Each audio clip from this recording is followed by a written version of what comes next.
નમસ્તે. આધારશિલા રાષ્ટ્રીય અભ્યાસક્રમ સક્રિય રમત આધારિત શીખવાની યોજના વિડીયો શ્રેણીમાં આપનું સ્વાગત છે. આ અઠવાડિયાનો વિષય આભાર વ્યક્ત કરવો એટલે કે કોઈના પ્રત્યે સન્માન અને ધન્યવાદ વ્યક્ત કરવો. જ્યારે આપણે આભાર વ્યક્ત કરીએ છીએ ત્યારે આપણને ખુશી અને શાંતિ અનુભવીએ છીએ અને આપણા સંબંધો પણ મજબૂત બને છે.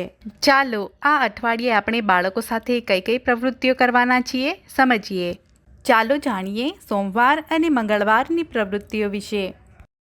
બ્લોક 1 સ્વાગત અને રમત. ચાલો દરેક બાળકને ગળે લગાડી સ્વાગત કરો. ત્યારબાદ સ્વચ્છતા તપાસ કરો.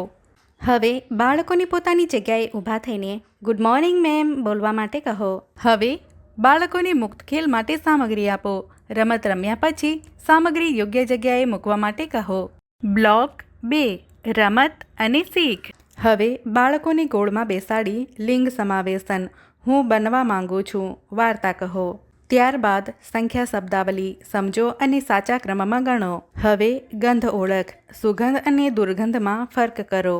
ચાલો હવે ગીત અથવા કવિતા બનાવો. ત્યારબાદ પડછાયાની રમત બનાવો, ઓળખો અને અંદાજ લગાવો. બ્લોક 3 પ્રતિબિંબ અને વિદાય. હવે બહાર જઈને દડો ઢોલમાં નાખો રમત રમો. હવે બધા બાળકોને ગોળમાં બેસાડો. આજે આપણે શું કર્યું? તમને શું ગમ્યું? પૂછો. મંગળવારે આ પ્રકારની પ્રવૃત્તિઓ આયોજિત કરો. ઘરે મજેદાર રમત પાંદડા, ફૂલ અથવા નાના કાંકરા ભેગા કરીને પ્રાકૃતિક રંગોળી બનાવો. બાળકોને રંગોળીની પેટર્ન બનાવવામાં પ્રોત્સાહિત કરો. ચાલો જાણીએ બુધવાર અને ગુરુવારની પ્રવૃત્તિઓ વિશે. બ્લોક 1 સ્વાગત અને રમત. હવે દરેક બાળકના માથે હાથ ફેરવી સ્વાગત કરો. ત્યારબાદ સ્વચ્છતા તપાસ કરો. હવે બાળકોને પોતાની જગ્યાએ ઊભા થઈને યસ ટીચર બોલવા માટે કહો. હવે બાળકોને મુક્ત ખેલ માટે સામગ્રી આપો. રમત રમ્યા પછી સામગ્રી યોગ્ય જગ્યાએ મૂકવા માટે પ્રોત્સાહિત કરો. બ્લોક 2 રમત અને શીખ. હવે ગોળમાં ઊભા થઈને વસંત ઋતુ બાળગીત કરાવો.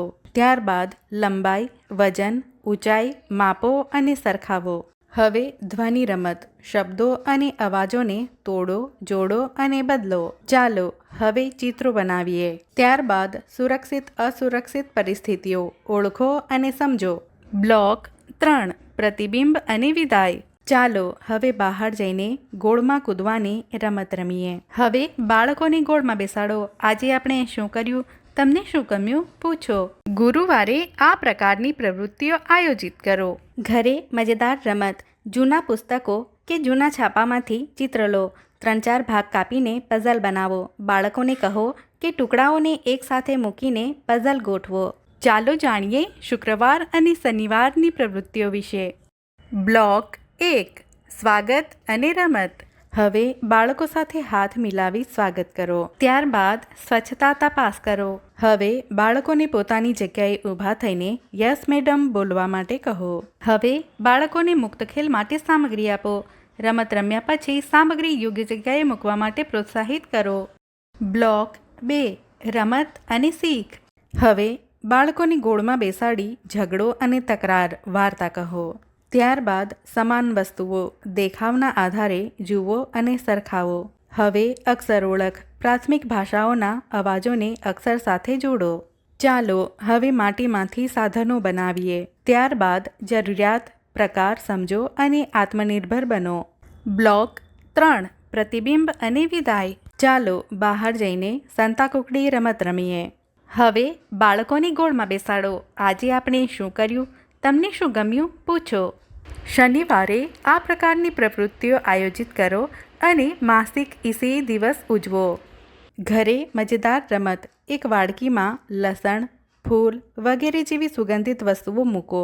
પછી બાળકને આંખો બંધ કરી દરેક વસ્તુઓને સૂંઘીને ઓળખવા માટે કહો. આજે આપણે આભાર વ્યક્ત વિશે જાણ્યું હતું. માતા પિતાને પણ બાળકોને આભાર વ્યક્ત કરતા શીખવવા માટે કહીએ. બાળકો સાથે કરવામાં આવેલ પ્રવૃત્તિઓના અનુભવ અમને જરૂરથી જણાવો. ધન્યવાદ.